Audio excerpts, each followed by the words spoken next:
hello and welcome to Weirder Hings Podcast. We're alive, but we're recording this from Edinburgh. A very windy Edinburgh. An extremely windy Edinburgh. And Edinburgh, if you don't know, is Scotland's capital city. And we're here to explore its weirder side. So what we thought we'd do is we thought we'd start off from Edinburgh Castle. Because Edinburgh Castle is on an extinct volcano, a volcanic plug. And basically there's a street called, the Royal Mile. It's called the Royal Mile because there is a royal palace at the top, Edinburgh Castle, and at the bottom there's Holyrood Palace, another royal palace. So how about that? Two royal palaces at either end of the street. Very, very quickly, what's weird about Edinburgh Castle? Well, it's been there for a long time. Just because you probably heard a wee bit about Robert the Bruce recently. Did you know, I just learned out recently, did you know why Batman is called Bruce Wayne? Is it after Robert the Bruce? It is after Robert the Bruce. It is actually after Robert the Bruce. Is it actually really? Yeah, it really is, yeah. So, who's the guy that wrote Batman? Kane? Well, it was Bob Kane, but do you know what? Bob Kane actually had like a ghostwriter called like Bill Finger or something like that, and he said, and it was his influence. He says, well, he's fighting against tyranny. He's like a freedom fighter, a hero, Robert the Bruce, and that's why Bruce Wayne's called Bruce. This is why I like this podcast. We come up with wee nuggets of information like that. Nuggets. Yeah. So my favourite fact about Edinburgh Castle. That connected to Robert the Bruce is obviously when back in 1296 when the English invaded Scotland and they took over all the castles. Basically, when Robert the Bruce became king of Scotland in 1305, he started to take Scotland back under control, castle by castle. But how he did this was basically remove the castle's fortifications, make them untenable as fortresses so that the English couldn't retake them again. So what he did is he basically demolished Edinburgh Castle, but he just left one wee building, which is called St Margaret's Chapel. And there you go. That's the reason why he didn't demolish it. He thought, well, I'm not going to demolish one of my royal ancestors' churches. It was built by Queen Margaret of Scotland, Saint Margaret son, King David of Scotland. So there you go. And as you can hear, there's lots and lots of tourists in the background. Edinburgh's a very touristy heavy place, so you will be hearing the real life sounds of Edinburgh. That's right. As we do this, wind, shouting tourists, and maybe if you're lucky later on, maybe a hilarious alcoholic. Because Edinburgh does have them. We did warn people last week that this would happen. So. Yeah. Okay. So the amusing thing about Edinburgh Castle is it's a tourist attraction, but it's still actually it's a royal palace, but it's also an army base. Basically, a regiment used to be barracked there, not anymore. But basically, they have their administrative headquarters there, and the head of the army in Scotland is also the governor of Edinburgh Castle, and the official residence is there. So basically, if you're a top brass in Scotland, you get to live in a lovely Georgian house within Edinburgh Castle, as is your right. Now, often is the case is these top soldiers don't bother, but sometimes they do. But my most amusing incident of that is one time it coincided with this either this sort of brigadier general. His sons were actually going to Edinburgh Uni at the time, so instead of looking for digs, he went, "I could just stay there." So he had these students. Basically, their student digs was this Georgian a castle. Yeah, I imagine that guarded, being like I'm having a student party. Yeah, get your mates round. Castle, guarded by armed guards. Yeah, Edinburgh Castle. So there you go. There are students. I just remembered I've got a story at Edinburgh Castle. There was a guy I know who was in the army. And occasionally, from time to time, he had to guard Edinburgh Castle. As you do, yeah. And he says it was like the most boring job in the world. Right. But they also carried like live guns and stuff like that. They do. Yeah. And he says that one day he was just like looking through the scope on his gun one day, and he says the sight on the gun was so good that he could see into people's houses. Right. I said he was watching a couple just having sex. That's a lovely and then story. He got his face. Like, it's certainly weird, isn't it? So he had all these like soldiers with the scope of his gun, looking to it, watching that these two people having sex. So citizens of Edinburgh, know you're being watched over by your... Like his finger never slipped and then somebody gets shot in the arse. Well, it's some way to die, isn't it? Yeah. Yeah, that's it. That's some version of Contus Interruptus. But anyway, so there you go. So that's Edinburgh Castle. Most of it dates from obviously after Robert Bruce's time. But if you ever do go to Edinburgh Castle, it's a tiny wee chapel, and they only really rediscovered it much later because it was an army base. They actually used it to store gunpowder. Yeah, for a long time. The only other nice story I like about Edinburgh Castle, Edinburgh Rock, is when the Angles, those crazy guys, basically from what's now modern Germany, started to invade the English shores. The Angles invaded Northumbria, basically the northeast of England, and the local tribe here were called the Godolphin, and they who were essentially sort of like Britons. And they thought, right, let's go and batter those new Angles and show them who's boss, right? So they had like they were all for the sort of Britannic sort of Celtic culture was very much about bardic poetry and drinking and all that kind of thing. So they had a banquet, right? And went, right, okay, before we go to war, let's recite all our great deeds. And they got up in the morning and they felt a bit hungover, so they thought, oh, we'll do another thing, right? So basically, to cut a long story short, they actually spent a year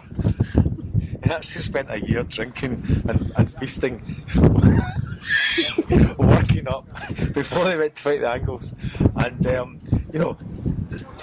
some other people might suggest you might spend your year more productively, maybe training, and getting in shape, maybe a bit of combat drill or something. Yeah. But no, they spent basically a year feasting and drinking, and then they all went down to batter the Angles, and were, funnily enough, battered themselves. And that is why the reason why I've gone into this story in such depth is once the Angles battered them, is they came up here and they settled here, and that is why, boys and girls, Edinburgh is called Edinburgh, because it comes from the German Edinburgh, castle of Eden, right? Instead of what it should have been is the Gaelic, which would be Dunedin, and that's why Dunedin is called Dunedin in New Zealand, because it's the Gaelic Scots version of Edinburgh. There you go. Fantastic. There you go. So anyway, does Edinburgh Castle have any ghosts? It does. It does have. It does. It has a few. There's a part of the castle that was for a while used as a prison to actually house prisoners of the Napoleonic Wars. So French ships that were captured as the sailors would be dragged into Edinburgh and locked up in Edinburgh Castle. And apparently those parts of the castle are a bit spooky. There are other stories about guards and guards duty. Obviously not your pal, it was just perfect. Yeah. But anyway, it's so windy because we're basically up the top of a hill. Yeah, on top of a castle. Yeah, top of it, and it's really exposed. So what we'll do is we'll just go to the next wee spot, which is a little memorial fountain to those who were killed as part of the sort of witch mania, witch panic. Yeah, we've spoken about this before. We have spoken about this before. Witchcraft. So we could be sitting in a nice warm room doing this podcast, but we decided to come here live in the wind and the rain and the tourists to actually do this podcast. That's how dedicated we are to the cause. That's a very special edition of the podcast. We don't even have a high-powered scope. No. We've barely got a microphone. Yeah. Well, we are somewhere now, which is slightly less windy, but still a wee bit chilly. That's Michael zipping up his wee jacket there. Yeah. Oh, sorry, did you catch that? I did. I caught that. Aye. We're just off. We've not walked far, to be fair. We're just off the Royal Mile, down a wee close in Gladstone's land. How about that? I believe it's called Lady Stairs Close. Is it Lady Stairs Close? Okay. So we've actually just noticed something before I actually go to talk about what I was going to talk about. Michael and I have just noticed something that is completely new. It's rather fresh. It's just been erected here in November 2018, but it's a war memorial, and the reason why it's here will become clear. But it's the Scottish War Poets Corner. It's a war memorial to Scottish war poets, and it was unveiled by Her Majesty's Right Honourable Lord Lieutenant and Lord Provost of City of Edinburgh, Frank Ross, in November 2018. There you go. It's brand spanking new. Grand spanking new. It's a Celtic cross with a big sword which ends in a fountain pen nib. How about that? Oh, so it does. Yes, so it does. Well spotted. There you go. Somebody thought about that. The reason why that memorial is here is because we're actually standing outside the Writers' Museum. Now, Edinburgh, apart from being wonderful and famous for many reasons, is actually UNESCO's first world city of literature.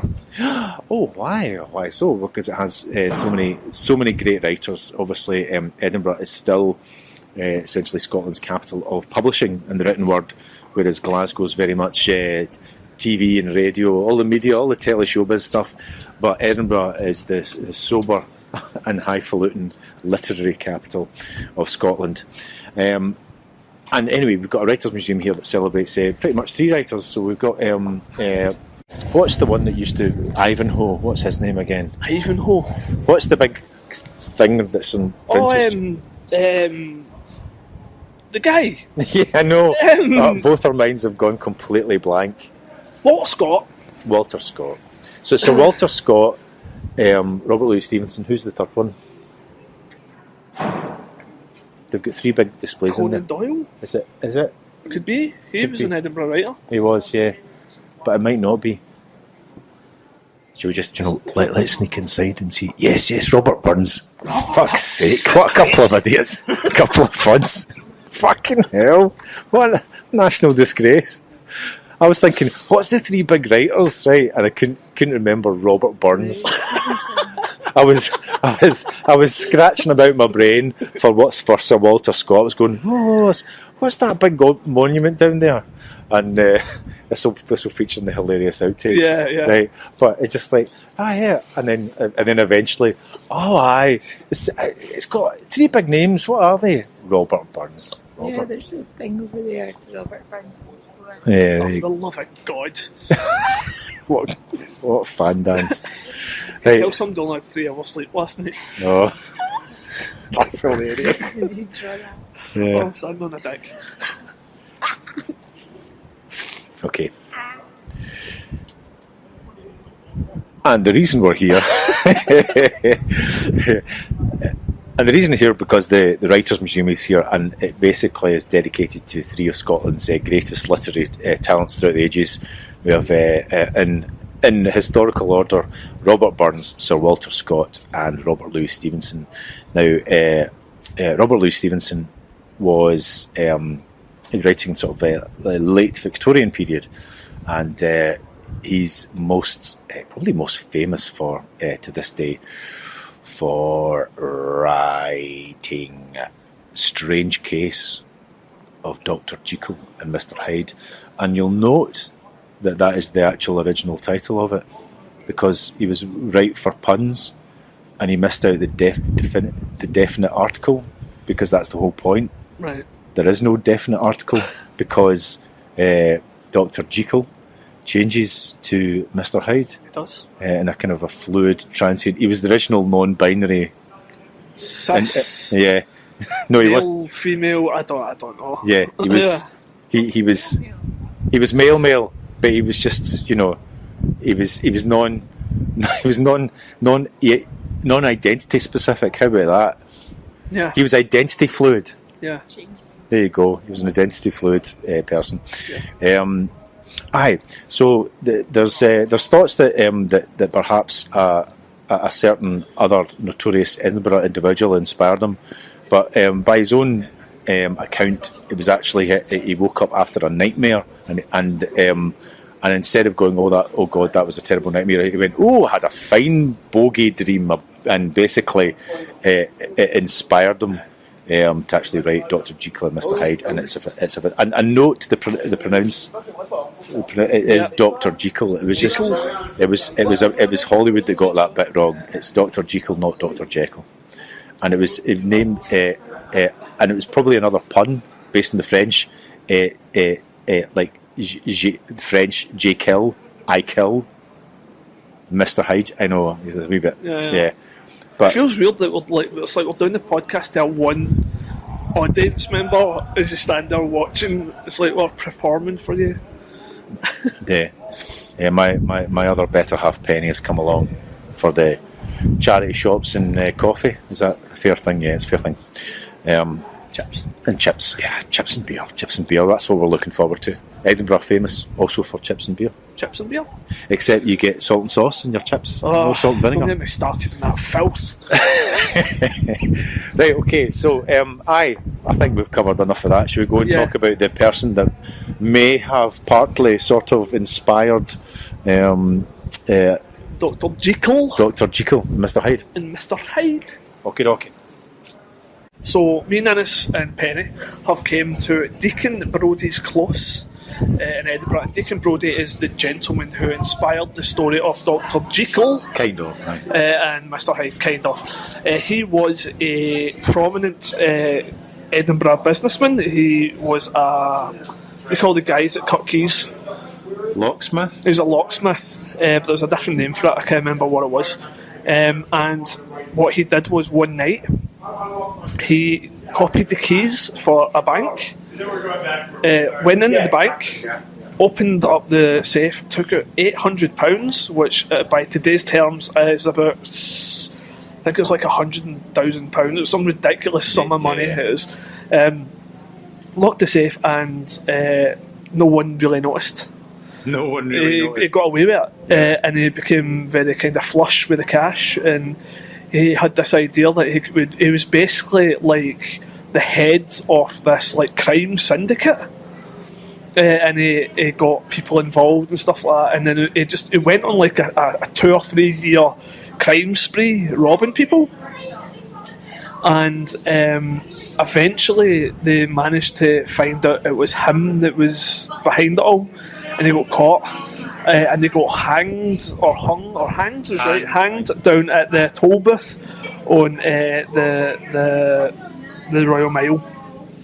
And obviously the Jekyll and Hyde element was he was a very respectable member of the community. Yes. But he was actually a secret crime lord. A deacon, no less. Yeah, a deacon. Yeah, and we're actually recording in Brodie's Close at the moment. Deacon Brodie's Close, and there's a wee restaurant down there now, so you're getting loads of people walking by, looking at us, going, "What are they two crazy weirdo guys doing?" That can enjoy a tasty and nutritious lunch while thinking about a criminal mastermind. Yeah, and there's a wee statue of him as well, which we'll take a photo of and post on the Facebook and the Twitter. Okay, fantastic. As well. So yeah, that's Deacon Brodie, who inspired kind of Jekyll and Hyde. Fantastic. Right, onwards. Oh, listen to that. Les Windy and some fantastic crow actors that we paid to atmospherically sound spooky and ominous. They have not been edited in. So we are in Greyfriars Kirkyard. Yeah, not only one of the most haunted places in Edinburgh, but probably the world. Oh, that's some claim.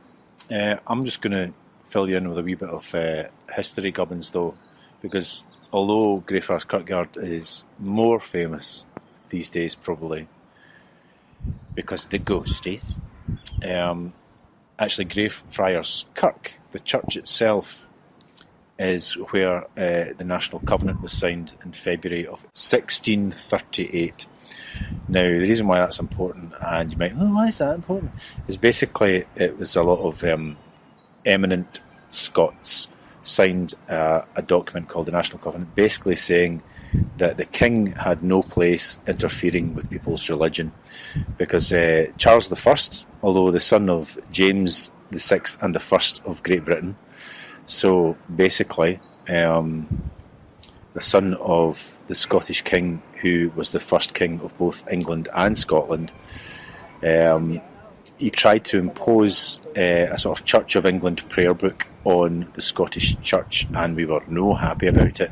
So you may have heard of the Civil War and, Roundheads versus Cavaliers and all that kind of palaver. But arguably, and I do argue, it actually all started, it kicked off with the signing of the National Covenant. That was the first big major political... Yeah, can you beat this? Get to fuck, basically. So even though a lot of Scots identified and supported a Stuart king, Charles I, they weren't happy with his arrogant religious stance. So there you go. It's famous for that. The Covenant, and subsequently Covenanters. I suppose this is useful anyway, because a wee bit of historical background, because just down the Grassmarket, that's where a lot of people, which is not far from here, a lot of people were executed, and prior to them being executed, they were held in prisons within this churchyard, within this kirkyard, and that's actually one of the sites where people experience the most spooky things, and it's called the Covenanters Prison. Yes, and now this prison is actually open air. It's basically some walls that never had a roof. Yeah. So these people who were imprisoned here basically had to live in the elements. Yeah, it was like they were penned in like cattle or something, guarded by soldiers with pikes. Yeah, and the person who put them there was most famously known as George Mackenzie, who was a judge at the time. Right. And I think we spoke about this before on the podcast. I think it was probably the first episode where we discussed him briefly. He was not a nice man, and he would often send people to the Covenanters prison. Now, a while back, I did a interview with a tour guide, because there's just loads of tours in here, the ghost tours, the jump routers and stuff like that, who come in here, and I interviewed one who had claimed to have been attacked by the Mackenzie poltergeist, and I'm going to play that interview. But before I do that, just give you a wee bit of background on the actual what happens. Basically, the short version is not far from the prison is George Mackenzie's grave, his mausoleum, and in the 90s a homeless man broke in to seek shelter from the cold Scottish winter night, and he broke in, and ever since then the Mackenzie poltergeist has been doing things to people. He likes women especially. Oh, I see. Yeah, and there's loads of evidence of this, but I'm going to let a young girl called Chloe, who's a tour guide in this graveyard, explain to you what was happening.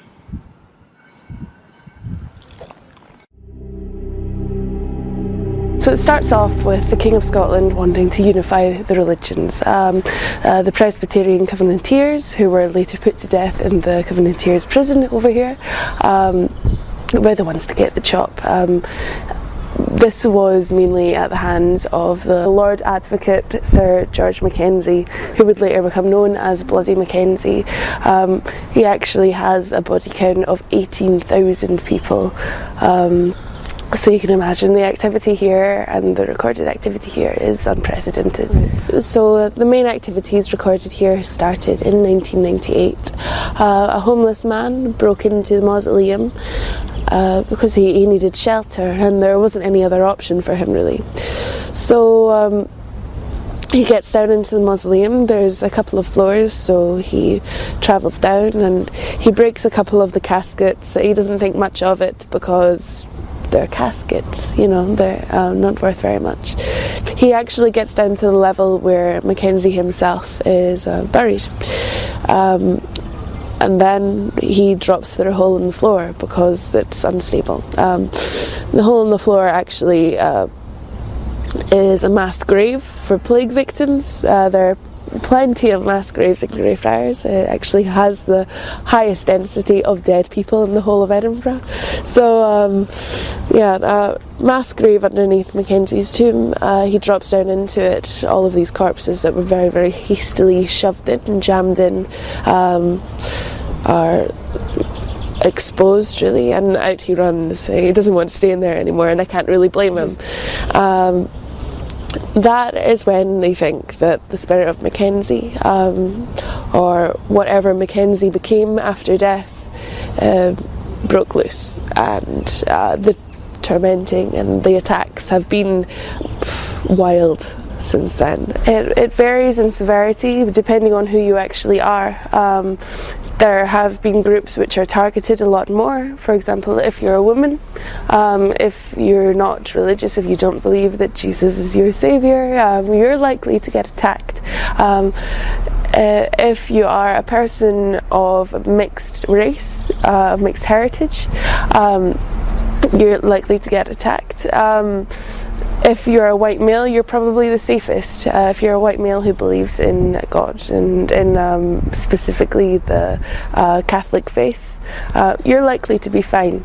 But anybody else, and there is a heightened possibility for you. So we're looking at burns, bruising, a lot of scratches, mainly scratches. There's a correlation between being female and being scratched. If you're female, you're more likely to get a scratch. So that's pretty scary.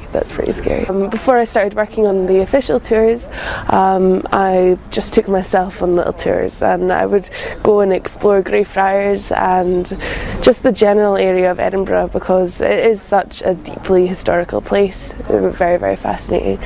So when I moved here, I decided it would be a great idea to come up here at night, take a night bus, and see what all the fuss was about. So I was wandering about the graveyard for about an hour and a half. I'd bumped into a couple of ghost tours already and said hi and creeped out some people. It was very, very funny. But then I was on my own in the graveyard, and I decided, yeah, let's go and see Mackenzie. The pressure in the air immediately dropped. I wasn't prepared for this because I don't have an active belief in the paranormal, but I'm open-minded about it. So I go up to the doors, and immediately the temperature drops. It's pretty cold already, but it's a different type of cold, It was an unreal experience. I felt like my face was burning. It felt like everything was burning up. I felt like my throat was going dry, like I was being choked from the inside, as if there was a very, very slow burning flame just somewhere in my chest. Everything else was drying up. And I couldn't deal with it. I had to back off because it echoed so closely the account of the woman who was actually found passed out outside of the Mackenzie tomb, quite near to when the activity became so prolific. So I just decided, no, that's enough for me, and left. And paranormal activity and paranormal investigation is actually taken fairly seriously here, which is not the norm. Definitely not the norm. So when you're working in the industry that I do, which is ghost tour, we're profiting off the spirituality and everything in between. It's quite hard to find an integrity there, especially in this city when the living and the dead are living together in such close proximity. There are people who live right on the boundaries of Greyfriars. There are people who live right on the boundaries of the Canongate Kirk. There are so many places where ghastly events have occurred and people still inhabit it because this is the city, I don't think Edinburgh forgets. I don't think the land around Edinburgh was ever made to forget. We have the Arthur's Seat, which supposedly, allegedly, as many things are, was the home of King Arthur, the home of Camelot. Just this history which never really goes away, and you can go into the city and you can pretend that you're in a metropolis. You can go to the new town and pretend that the past has no bidding on the future, but it's just always all around you. There's never going to be a time, I think, in Scotland where the past isn't going to be the most important part of the present.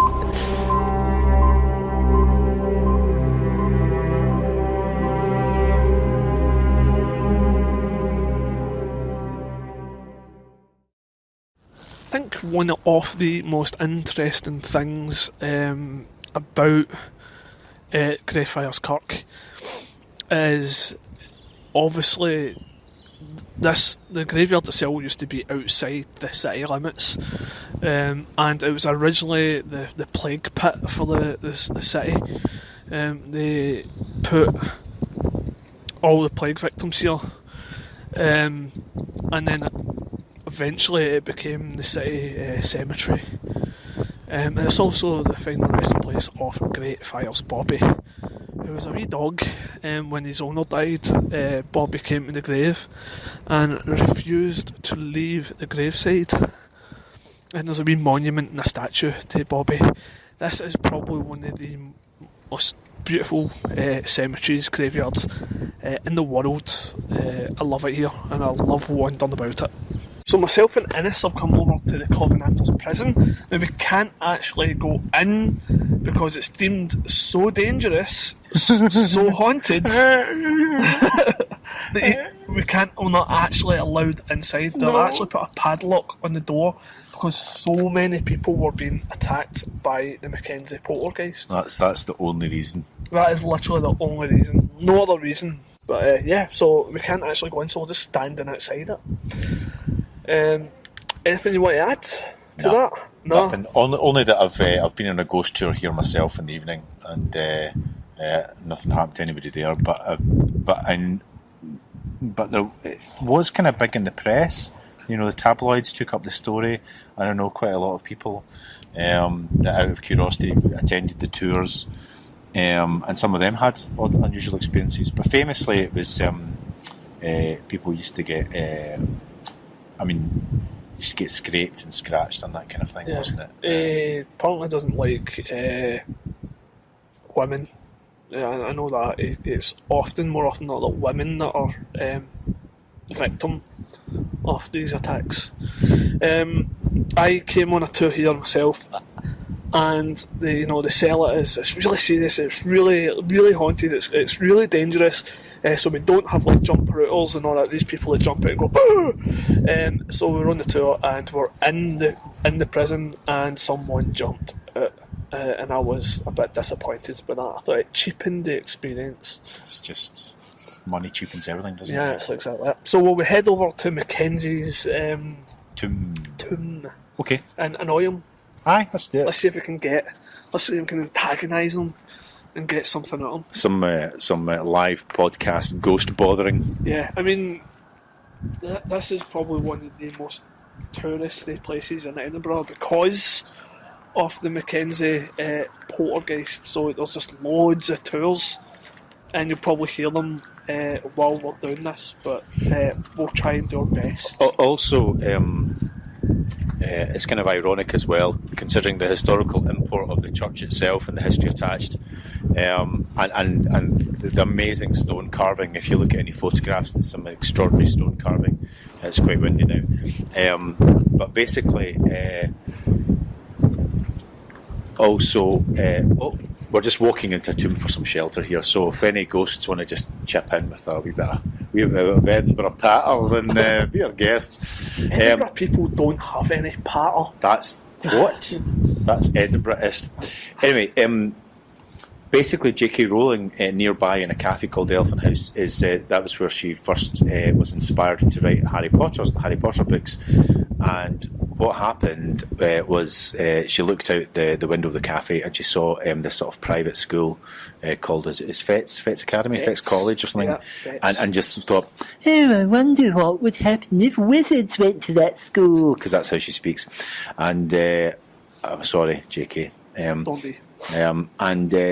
Also, she used to walk around this graveyard for inspiration, and you can see some hilarious characters' names. Apparently, there's a gravestone in here that says Thomas Riddle, which, of course, we all know is Voldemort, he who cannot be named. So we are here. Are the doors on? No, it's not. I thought the doors were open there for a wee second. So we're going up steps. It's exciting. We're peering in. Oh my God. Mackenzie! It's dark. Are you in there? That was good. Thanks. So I'm gonna poke the microphone through the hole here. This is vaguely anatomical. We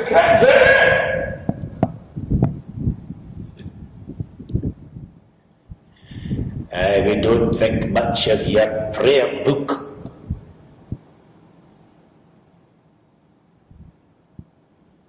Right, there you go. That's an opportunity there. Yeah, nothing happened. Anyway, Mackenzie! anyway, by the magic of pausing, we'll see you somewhere else. Warmer. So, myself and Innes have come to the White Hart Inn, which is one of the most haunted pubs in Edinburgh. It was a reported haunt for fucking hell. Would come and reportedly pick up some of their victims. So we're going to go inside and investigate this. So it's now extremely noisy, and we are now clearly out of the wind, and we're now in the warm hospitality of the White Hart Inn on the Grass Market in Edinburgh. It is Edinburgh's oldest pub, founded in 1516, just a mere 3 years after Scotland's disastrous loss of the Battle of Flodden. A period of change, but the White Hart's seen it all, and we're here with one of the bar staff, Charlie. Hello, Charlie. Hi. So we're here because we're obviously interested in the paranormal, and there's a few ghost stories attached to this building, but we're especially interested in what you've got to say because you've got one of your own stories. Yeah, I do actually, yeah. Do you want me to start telling it now? Okay. So every night I have to cash up the till, so I have to take the till downstairs, and it's like a little bit of an office. It's like it's downstairs is what used to be the bar is now half an office, half where we keep all the liquor. And then one night I was downstairs, and then there was a sound coming from next door. It sounded like someone was like moving the kegs, like taking them out and like moving them upstairs. It was like pretty intense. I was like, so I figured like, why are they doing this at like midnight? And I went in and nothing had changed at all. Nothing, absolutely nothing. And that's literally the story. That's a pretty good story. So how long have you worked here? Year and a half. And so how long was it when you were working here until you had that experience? Maybe 6-7 months, I want to say. And have you had another experience? No, honestly, there's always weird noises and stuff like that, but it is a really old building, so you kind of expect, like, sometimes when I'm downstairs I can hear noises upstairs and there's no one upstairs, but that's just like, that could just be the creaking floorboards or something like that. I remain a skeptic. Now, something that I've noticed, because I'm an old salt at this paranormal malarkey, is it used to be that pubs didn't necessarily market themselves as having a ghost, but I noticed that you're now quite out and proud about having ghosts on the premises. In fact, you've got a chalkboard notice round the corner that says "haunted since yet." So, how much did you know about the history of the place before you had the experience? Moderate amount. I knew that the Burke and Hare used to like come here, and they chose a few victims here, I believe. Although I'm not sure if that's confirmed or not. Didn't know a whole lot about the history, so. Do you know of any other ghost stories associated with this? Well, my friend Connor, he always used to nap downstairs. Like he'd go downstairs, have his break, and he'd just like lie on the desk and like have a sleep. Was he getting paid at the time? Oh, he's on his break, so no. Yeah. And then he, one time he said, he came upstairs and he was like, "Who kicked my chair?" And we were all like, "None of us. We were downstairs. Like we were all upstairs." And then, not a single person went downstairs, but he says he felt his chair that he was on like get like moved really suddenly like that, and he woke up. Could have been a hypnic jerk. It could be, yeah. But interesting. Yeah. One of my favourite stories associated with this building. I'll move the mic towards myself because it's so noisy in here. But it was actually a chef that was downstairs, and you've got these big sort of fridges with big swing doors. And what he did was he was looking at a fridge. Obviously, there was enough room underneath it just to see there was a gap, and there was nobody else downstairs apart from him. And he saw a pair of legs. Yeah, there was a pair of legs, but of course there's nothing else, just those legs. So that's I always quite like that story. I've just been hanging laundry. That's so true. And yeah, it's so much easier just to project legs, isn't it? Yeah. So, working here, does that make you more of a believer? What did you think of the paranormal before you had your own experience? Or? Probably more of a skeptic just because I'm asked about it every day by pretty much every customer. So like, I just like, yeah, I'm over it. Yeah, I was like, I hope there's a ghost. So like, otherwise it's a waste of my time. Yeah. And it's quite a lazy ghost. Yeah, I've not had a lot happen. Like 7 months until it showed up. Yeah. Nothing since. Yeah. It's not even trying. Oh, there used to be this girl that worked here called Daphne, and she wouldn't even count cash in the cellar. She wouldn't go downstairs at all. Like if she had to get stock, she would send someone else to do it because she would just get like full body chills like when she was down there all the time. Daphne wasn't Scooby-Doo though. Not that Daphne, unfortunately. This one's French. Okay. Yeah. Okay. Well, I mean, thank you very much for your time, Charlie. No problem. And cheers. Cheers. Slash. Imaginary drink. Cheers. So, myself and Innes and Penny, we are now going to head off to one of Edinburgh's most haunted locations. Not only is it one of Edinburgh's most haunted locations, but it's actually one of the most haunted locations in the world. It's been in many a documentary, and it's the Edinburgh Vaults. Now there's many different versions of the Edinburgh Vaults. There's the Blair Street and the Niddry Street Vaults. They're all essentially part of the same place, but they've been split up into several parts so that several different tour companies basically share them and take tours down underground into these vaults, and they are reportedly extremely haunted. So we've bought tickets, and we're just waiting on the tour guide to come, who's going to take us around and show us the actual vaults themselves. So, you know, we've asked permission to do this, and it's been given. But just be aware that there will be other people on the tour with us, so there may be some noise, obviously, that we can't control, and we apologise for that. But please bear with us, because this is a unique opportunity for us to take the podcast live to one of the most haunted locations in the world. Just a little bit of background information. Where we're standing here, this is actually a bridge that we're standing on. This is South Bridge. I'm going to be taking you underneath the pavement right here, down to the vaults, down to the underground. When we get down there, I will give you a quick introduction of the history behind the place. Essentially, why it's there, what happened down there, and certainly why it is believed to be so haunted. Would you like to follow me in this way? Now, and actually, I do need to explain basically what this place is, and really the sort of seeded and dark history behind it. Before we go through by, I do want to quickly mention, the paranormal side of things. The ghosty side of it. Like I said at the start of the tour, I don't make any of these stories up. And it goes the same with these ghost stories as well. Because they come from you guys. People on the tour reporting it to us. And as much as a skeptic as I am, I do find it interesting that the stories people come to us with, we hear the same things again and again. Most commonly, when we go through by, is a sense that you are being watched. Someone is standing behind you. Turn around there. People have had sudden changes of temperature, very hot to very cold.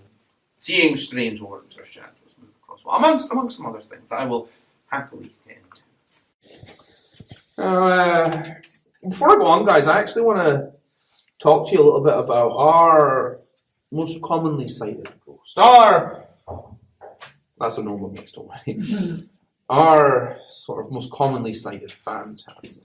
Now, this figure that appears to people, it is described to us as a woman. Very, very poorly dressed. Wearing nothing but torn rags, long hair that covers her face, and incredibly skinny. Almost skeletal, in fact. So, pretty much the exact opposite of me, if you can imagine. This thing that people see, well, a lot of the time, it's just out the corner of their eye, or maybe for an instant of flash. Or maybe they see something when the light's turned off, and they turn the light back on again. No, it's nothing.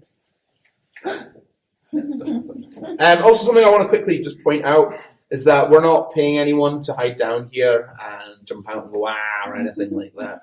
So if that does happen to you, and it's not me, punch him in the face. Okay? You have my express permission. Hope that never comes up in a court case one day. And yeah, this thing that people see, as I was saying, a lot of the time it is just for a couple of seconds, or maybe out the corner of their eye. But we have had occasions where people have had a more prolonged interaction with this thing. And probably one of the most dramatic ones, it's why I like talking about it. So we had a lady standing right here, just taking photographs of this back left corner. And at the time, the tour just finished up, so she was the only person here, just by herself. And she sees this thing back there. And at first she's just a little bit confused. She calls out to it, goes, "Oh, who's there?" But when this thing stands up and she sees how strange and misshapen it is, she is half gripped by fear, half gripped by simple curiosity. And when this thing head down starts walking towards her, coming closer and closer until it gets uncomfortably close. When this thing eventually stops, or whatever you want to call it, this ghost, this phantasm, when it eventually stops, looks up into this woman's eyes. When their eyes meet, it jumps right through her. And she feels this terrible chill run all the way through her body, and she runs out screaming. So, you can probably imagine my colleague's surprise at the front door, casually ushering people out, like, "Oh, hope you had a nice tour, thanks for coming." And this lady comes running through, screaming her head off, So my colleague, he does what any good colleague does. He basically chases after her. Imagine a man in full period costume chasing a screaming lady down the street. He does catch up with her. He does find out the story. Well, of course, we're not sure if she was making it up or, perhaps smoking the wacky tobacco or something like that. But it is the same story. We've heard time and time again about this figure, this phantasm, seen in this back left corner. Now, we don't know who this ghost is or was or what have you, but we've affectionately nicknamed her Annie. We believe Annie's down here because of the most important reason why this place is considered to be so haunted.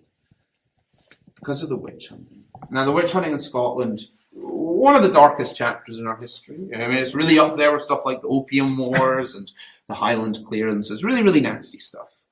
And I don't want you to judge Scotland based off these next stories. Every country has a darker side of history. Some are actually a lot worse than others. England! Oh, I've got a bad throat today.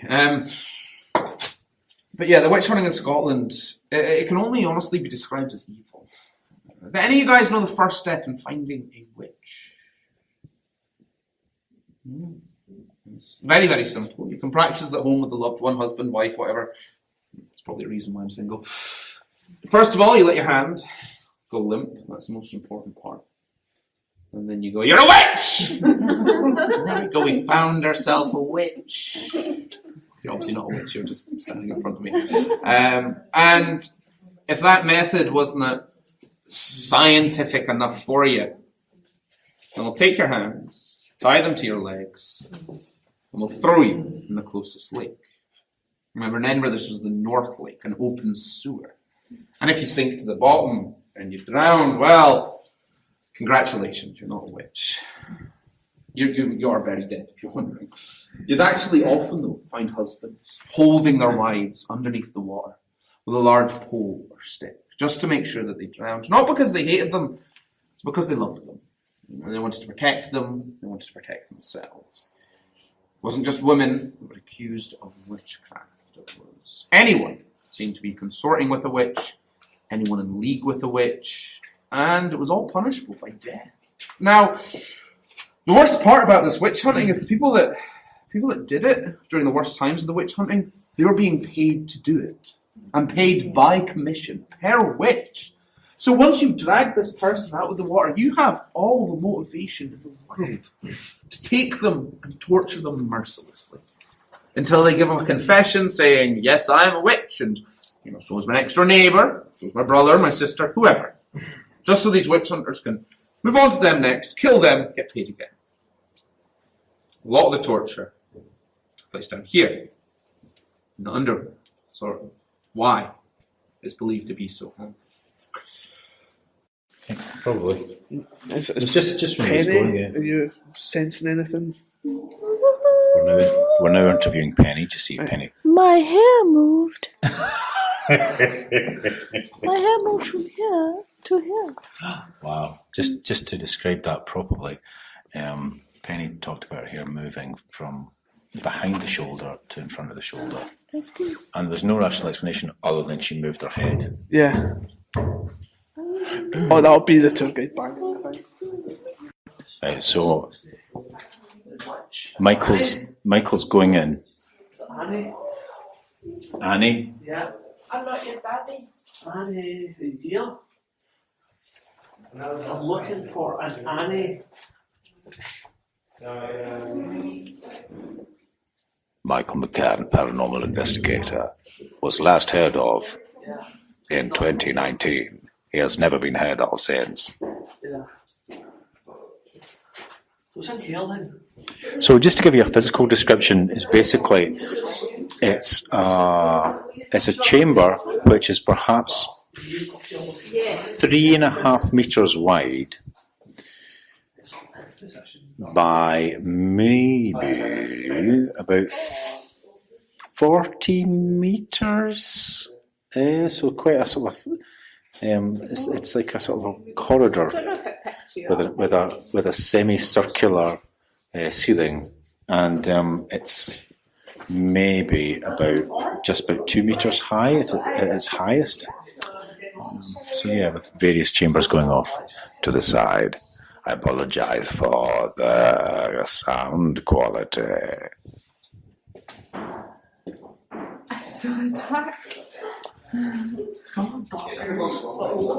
So yeah,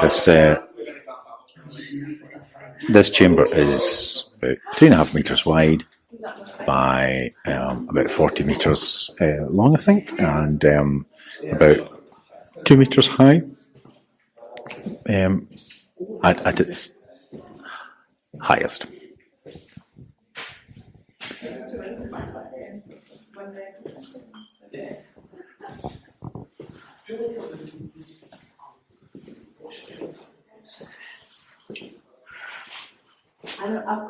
I've got stinky drips in my hair. I saw it before with stinky drips now.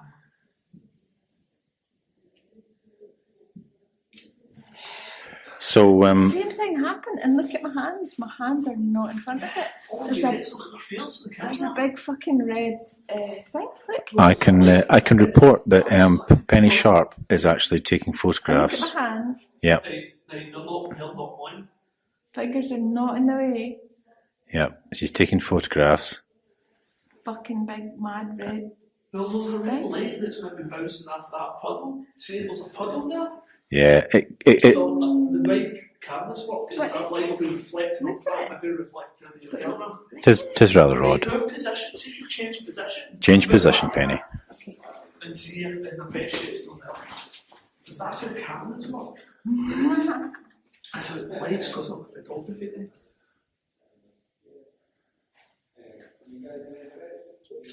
The big red thing right at the bottom again. Seriously? Totally. Is there a big red? Is there a big red smear on the actual camera though? Yeah, you checked the. Have you checked the lens? No. Alright. Let's do that then. That's weird. Oh, it's like shining in my eyes. So I'm thinking, yeah, that red light's not bright enough that it would reflect on a camera lens. Isn't it? Isn't it? Yeah. So what we'll do is we'll put up a. That should we put up a link or on I'll our Facebook page or something? On Facebook. Yeah. Twitter and Facebook. Yeah, but there are red lights in here though. There's red lights in here, but I don't know why. Could you take photographs of behind you as well, of the red lights, so Yeah. you can see. Yeah, take photos of the red lights. Actually call it a live Photo shoot. Yeah. Okay, how did that come out? That came out with a red blur as well, but not as much. Not as much, so maybe be connected to that space. red light there. I think what's happening is I think that red light is just bouncing off the moisture here, and then it's going into the camera. I think that's what's happening. Here, I'm whistling. Right, shall we go? Mental. Okay, so this is our debrief. So myself, Innes, and Michael and Penny, we are sitting in a pub, a different pub, still in the vaults. So yeah, just to sort of tie it all together, is the South Bridge. Is basically built on 19 arches, and within these arches you have all these different chambers, stone chambers, rooms, etc., and many of them are now pubs. So we were taken into some vaults we've not actually been in before, and we've both been to some Edinburgh vaults before on ghost tours, but actually this cityofedinburghtours.com, those are the vaults owned by them. So what did you think, guys? I thought they were really good. What was our tour guide's name? John? John. Right, so big shout out to John. Big shout out to John. Because he allowed us time to mull about at the end, which was quite cool. Because obviously when we were recording the podcast, there's other people on that tour, because the only way we get access to it is by going on that tour. So there's obviously some background noise, people shuffling their feet and coughing and stuff, so sorry for that, but it was a real life thing that was happening. In the same way that we're recording in the back of an Edinburgh pub, Yeah. underground, Because it's real, man. with a funk band, Yeah. sound checking in the background. But yeah, I thought it was interesting. I wouldn't necessarily think that was the most paranormal experience of my life. I don't think it was paranormal at all. I think what you do is you go into these places hoping that something might happen, and something almost certainly will not happen. But you never know. We took photographs, and we've been recording it. Maybe there's somebody going, in the background all the time. Until we check the audio. Yeah. And then realise this whole trip's been a disaster because of the sound quality, the wind, and the bands. Yeah. But this is a podcast. This is real life. This man. is a podcast. It's got not out from behind the This mic. isn't. Absolutely. This isn't proper grown-up radio. This is street punk podcasting. Yeah. This is how it's done. This is hardcore alcohol-fueled podcasting. Oh, that's right. Yeah. So thanks for tuning in to this very special, and it was certainly a special episode of the Weirder Hings podcast. Live when it was recorded. Yes, from Scotland's capital city. A live taping. That's what they meant to say. Taping. A live taping. Yeah. They're getting in full flow now. So we'll see you. Or you'll hear from us. Maybe in the future. If we've not been cancelled. Okay. Right. Thanks very much. Tune in next time. Bye. Bye.